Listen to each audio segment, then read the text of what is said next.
Bang Dreadful, Series 1, Episode 3, titled Resurrection. This episode is pretty much the origin story of the original Frankenstein's monster, because at the last 10 seconds of the last episode, we found out there was another body that Frankenstein brought back to life. And it's with the other story dealing with Tina Dalton's character and Josh Hutcherson's character and their lives. It's probably the most uninteresting story, and I get it.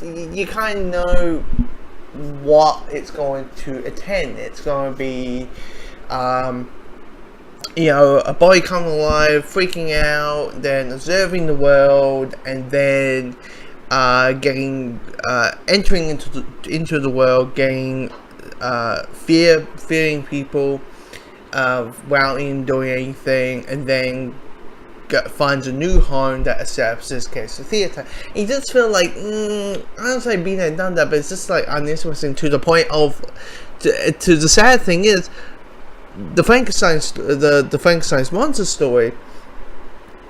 And how he wants to have a bride. He wants to make Frankenstein wants him to make a bride for him.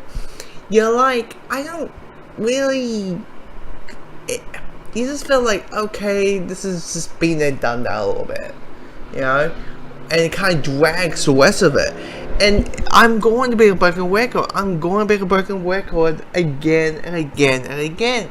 There's a whole sex scene between Josh Hutcherson's character and Billy Piper's character, and for goodness sakes, okay, I don't really prude or anything, but I'm like, what's the purpose here? What's the purpose? Why do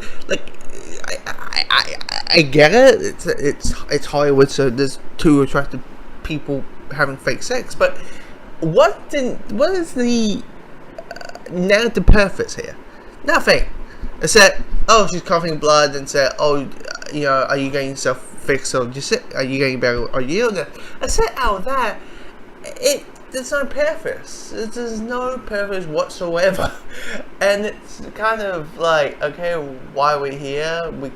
There's a better cutting point. You can just jump to the next scene. It can be fine. But, yeah, it is probably out of the three the weakest episode, really. It's just that Frankenstein story just dragged the entire episode for me, to the point it just kind of makes the episode kind of meh as a whole.